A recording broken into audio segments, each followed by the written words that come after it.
Last week, the Trump administration implemented tariffs on many Chinese goods brought into our country, and the Chinese immediately retaliated by imposing tariffs on U.S. soybeans. Dennis Morris of KLEM Radio of Lamar's tells us in this week's Agriculture Report how that action is affecting Iowa soybean farmers. China has been a good customer of U.S.-grown soybeans. In the last few years, they have purchased about 60% of the total U.S. soybean production. However, the Iowa Soybean Association president, Bill Shipley of Nottoway, Iowa, believes due to the trade tariffs, that market may suffer. But he doubts that the Chinese market will disappear entirely. The longer that the tariffs go on, the possibility is greater, but I don't think we will completely lose that market. The other suppliers in the world can only grow so many. They will just have to pay more for our product if the tariffs go into effect. We don't want to see that. We want a level, open market is what we're after. No tariffs at all. They already imposed some on us before this ever took place. Even though the tariffs have now been implemented, Shipley is still hopeful an agreement can still be reached that will be beneficial for U.S. farmers.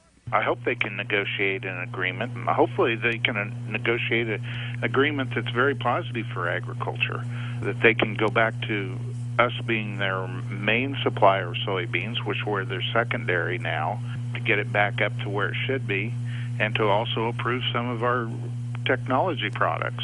They're the only country that has not allowed 2,4-D soybeans. The Southeast Iowa soybean grower understands why President Trump is wanting to create more fair trade practices with the Chinese, but nevertheless, Shipley is concerned.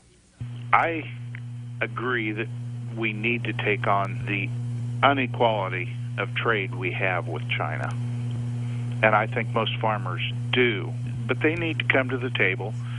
We just want a free and open, level market, and they don't want to do that. They wanted everything in their favor. Now, I realize that it's hurting me greatly right at the moment. We can move ahead, and hopefully they get this resolved, and they get back to being a good customer of ours.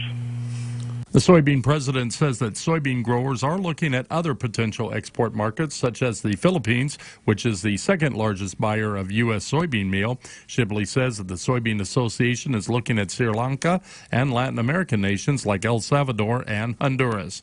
He admits that those nations won't take the place of the Chinese market, but as he says, every bit helps, and soybean growers need to pursue every possible market.